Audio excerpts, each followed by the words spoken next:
আসসালামু আলাইকুম, কেমন আছেন সবাই? আশা করি সবাই অনেক ভালো আছেন। তো আপনারা জাস্ট ফার্স্ট যে ভিডিওটা দেখতে পারলেন, সেই ভিডিওটা এডিটিং করার জন্য আপনারা জাস্ট Alightmotion অ্যাপটি ডাউনলোড করবেন, আমার ডিসক্রিপশন বক্সে লিঙ্ক পেয়ে যাবেন। তারপর এটাকে আপনারা জাস্ট ওপেন করে নেবেন। তো ওপেন করে নেওয়ার পর আমি জাস্ট অলরেডি ওপেন করে নিয়েছি। তো এখন আপনারা এখানে প্লাস অপশনটা দেখতে পাচ্ছেন, এই প্লাসে ক্লিক করে দেবেন। দেন প্লাসে ক্লিক করে দেওয়ার পর এখান থেকে আপনারা প্রজেক্টটা সিলেক্ট করে নেবেন। আপনি যদি টিকটক ভিডিও এডিটিং করতে চান তাহলে 9.16 ক্লিক করবেন, অ্যান্ড যদি ইউটিউবের ভিডিও এডিটিং করতে চান তাহলে 16.9 ক্লিক করবেন। তো আমি জাস্ট ইউটিউবের ভিডিও এডিটিং করবো, তার জন্য তো আমি তারপর এখানে প্লাসে ক্লিক করবো, অ্যান্ড এখান থেকে মিডিয়াতে চলে যাবো। তো আমাদের ভিডিওতে এখানে ইম্পোর্ট করে নেব জাস্ট। তো আমি ইম্পোর্ট করে নেওয়ার পরে এখন আমাদেরকে ভিডিও লেটার উপর ক্লিক করবো। দেন এখান থেকে ইফেক্ট অপশানে দেখতে পাচ্ছেন নিজের দিকে ইফেক্টে ক্লিক করবো। তো আমি জাস্ট আপনাদেরকে দেখিয়ে দিচ্ছি স্টেপ বাই স্টেপ। তো ফার্স্ট আপনারা যে এখানে একটা ক্লিক করবেন, দেন এখানে ইফেক্টে ক্লিক করবেন, অ্যান্ড এখানে অ্যাড ইফেক্ট। তারপর এখানে আপনারা উপরে সার্চ করবেন, আর সরি এখানে আদার্সে চলে যাবেন। দেন আদার্সে চলে যাওয়ার পর এখানে আপনারা যে অপশনটা দেখতে পাচ্ছেন, এই যে RGB RAM চ্যানেল, তো এটাতে আপনারা স্ট্যান্ডার্ড সেটিংসটা সিলেক্ট করে নেবেন। দেন এখান থেকে আপনারা উপরে একটা লাইন দেখতে পাচ্ছেন এইচ, এই যে এইচের জায়গাটা আপনার এ করে দেবেন, ঠিক আছে? জাস্ট এই যে আমি করে দিচ্ছি, দেখতে পাচ্ছেন কত সুন্দর একটা গ্লোয়িং ইফেক্ট চলে আসলো। আবার এই যে দেখতে পাচ্ছেন। তো এখন আমাদের এখানে একটু কাজ শেষ। তারপর আমরা এখানে প্লাসে অপশনে আবার ক্লিক করবো। তারপর এখান থেকে একটা শেপ সিলেক্ট করে নেবো, জাস্ট শেপটাকে ফুল স্ক্রিন করে দেবো। দেন এখান থেকে ফুল স্ক্রিন করে নিচ্ছি আমি জাস্ট। তো আপনারা এটাকে ফুল স্ক্রিন করে নেবেন, ঠিক আছে? তো আমি জাস্ট ফুল স্ক্রিন করে নেওয়ার পর এখানে কালার অ্যান্ড ফিলে ক্লিক করবো। দেন গ্রিন স্ক্রিন কালারটা সিলেক্ট করে দেবো। তারপর ব্যাগে চলে আসবেন, এখানে ব্লেন্ডিং অ্যান্ড অপাসিটিতে চলে যাবো। দেন এখান থেকে আমরা ডিফারেন্সে চলে যাবো। দেন ডিফারেন্সে যাওয়ার পর এখান থেকে এই অপশানটা সিলেক্ট করে নেবো। দেন এখান থেকে আমরা ব্যাগে চলে আসবো, অ্যান্ড এখান থেকে ইফেক্টে চলে যাবো। দেন আবার অ্যাড ইফেক্টে, তারপর ওপরে এখানে সার্চ করবো আমরা কপি ব্যাকগ্রাউন্ড বলে, ঠিক আছে?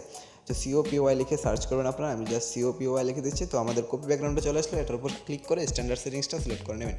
দেন এখান থেকে আবার আমরা ব্যাগে চলে আসবো। দেন ব্যাগে চলে আসার পর এখান থেকে অ্যাড ইফেক্টে ক্লিক করবো। অ্যাড ইফেক্টে ক্লিক করার পর উপরে সার্চ করবো স্যাচুরেশন অ্যান্ড ভাইব্রেন্স, SATU লিখলেই চলে আসবে। SATUতে আমাদের চলে আসলে স্যাচুরেশন অ্যান্ড ভাইব্রেন্স, এটার উপরে ক্লিক করবো। দেন এখান থেকে স্ট্যান্ডার্ড সেটিংসটি সিলেক্ট করে নেব। তারপর এখান থেকে আমরা আবারও অ্যাড ইফেক্টে চলে যাবো। দেন এখান থেকে অ্যাড ইফেক্টে যাওয়ার পর এই যে অ্যাড ইফেক্টে যাওয়ার পর আমরা এখানে উপরে সার্চ করবো গসেন ব্লার। তো গসেন ব্লারটা আমরা সার্চ করে খুঁজে নাও পেতে পারি। তো জিও আমি লিখে দিচ্ছি, দেখি আসে কিনা। তো জাস্ট আসেনি। তো আমি এখন আপনাদেরকে দেখিয়ে দিচ্ছি কীভাবে এটা নিয়ে আসবেন। তো উপরে দেখতে পাচ্ছেন অনেকগুলো ব্লার সিস্টেম রয়েছে, এখান থেকে গসেন ব্লারটা সিলেক্ট করে দেবেন। তো আমি জাস্ট গসেন ব্লারটা সিলেক্ট করে দিচ্ছি। দেন এখান থেকে স্ট্যান্ডার্ড সেটিংসটাও সিলেক্ট করে নেবেন। তারপর আবার আপনারা অ্যাড ইফেক্টে ক্লিক করবেন। দেন এখান থেকে আপনারা সার্চ করবেন এক্সপোজার, EXPO জাস্ট লিখলেই চলে আসবে। তো EXPO, তো আমাদের চলে আসলো এক্সপোজার অ্যান্ড গামা। তো এটাতে আমরা সিলেক্ট করে দেবো। দেন এখান থেকে স্ট্যান্ডার্ড সেটিংসটাই সিলেক্ট করে নেব। তো স্ট্যান্ডার্ড সেটিংসটা সিলেক্ট করে নেওয়ার পর আমরা এখানে জাস্ট এখানে প্রথমে চলে যাবো আমরা গসেন ব্লারে। তো গসেন ব্লারে যাওয়ার পর এটাকে আমরা বাড়িয়ে কমিয়ে দেখিয়ে দিচ্ছি আপনাদেরকে। আপনারা সর্বোচ্চ 450 থেকে 500-র মধ্যে রেখে দেবেন, তার উপরে নিলে কিন্তু ভিডিও কোয়ালিটিটা নষ্ট হয়ে যাবে। জাস্ট আমি অলরেডি 450 রেখে দেবো। এই যে দেখতে পাচ্ছেন, এই যে আমি 460 রেখে দিলাম। তারপর এখান থেকে জাস্ট ব্যাগে চলে আসবে। দেন চলে যাবো এক্সপোজার অ্যান্ড গামাতে। প্রথমে গামাটাকে এক্সপোজারটাকে একটু কমিয়ে নেব।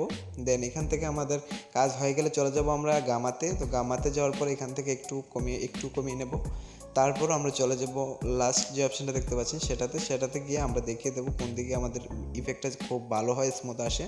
যেখান থেকে ভালো আসে সেদিকে আমি বসিয়ে দেবো, ঠিক আছে? তো আমাদের এখান থেকে অলরেডি কাজ শেষ। এখন আমরা ব্যাগে চলে আসবো। দেন এখান থেকে খালি অপশানে ক্লিক করে আমরা এখন চলে যাবো স্যাচুরেশন ভাইব্রেন্স, এটাতে একটু কমিয়ে বাড়িয়ে অ্যাডজাস্ট করে নেব। অ্যান্ড এখান থেকে আমরা যদি এখানে কাজ শেষ হয়ে যায়, তো দেখতে পাচ্ছেন আমি যে পরিমাণে করতেছি, আপনারা ঠিক সেই পরিমাণে রাখবেন, তাহলে আপনাদের ভিডিও কোয়ালিটিটা খুবই সুন্দর হবে। তারপর খালি অপশানে ক্লিক করার পর দেখতে পাচ্ছেন আমাদের এই যে এডিট অ্যান্ড আনএডিট। তো আমরা আবারও প্লাস আইকনে ক্লিক করব। দেন এখান থেকে শেপে ক্লিক করব। এখান থেকে আমরা এটাকে আবারও ফুল স্ক্রিন করে দেবো। তারপর আমরা এখানে কালার অ্যান্ড ফিলে চলে যাব। দেন এখান থেকে হোয়াইট কালারটাকে সিলেক্ট করে নেব, ঠিক আছে? জাস্ট হোয়াইট কালারটা সিলেক্ট করে নেওয়ার পর আমরা ব্যাগে চলে আসবো, অ্যান্ড ব্লেন্ডিং অ্যান্ড অপাসিটি, তারপর চলে যাবো কন্ট্রাস্ট, অ্যান্ড এখান থেকে ওভারলেটা সিলেক্ট করে দেবো। তো দেখতে পাচ্ছেন আমাদের ভিডিওটা কিন্তু অনেক সুন্দর হয়ে গেল। এখন আমরা যে কাজটি করবো সেটা হচ্ছে আমাদের পুরো ভিডিওটা এই ইফেক্টটা লাগিয়ে দিতে হবে, মানে এই দুটোটা লেয়ার আমরা পুরো ভিডিওতে জুড়ে দিতে হবে। আমি জাস্ট এগুলো টেনে বড় করে দিচ্ছি। তারপর এখান থেকে আমরা সেগুলোকে ক্রপ করে নেব। দেন এখান থেকে আমি ক্রপটা করে নিচ্ছি, ঠিক আছে? তো আমি জাস্ট ক্যাপকাটের লোগোটা লেগে আছে, আমি প্রথম ক্যাপকাট দিয়ে এটা এডিটিং করেছিলাম। তো আমি জাস্ট এখন এগুলোকে কেটে ছোটো করে দেবো, ঠিক আছে? তো এখান থেকে ক্লিক করবো। দেন এখানে ক্লিক করবো, আবার আরেকটা লেয়ারে ক্লিক করবো এখানে। তো প্রত্যেকটা লেয়ার এভাবে ক্লিক করে দেন এখান থেকে আমরা এক্সপোর্ট করে নেব। তো গাইস, এই ছিল আজকে ভিডিওটি। কেমন হয়েছে অবশ্যই কমেন্ট করে জানাবেন। অ্যান্ড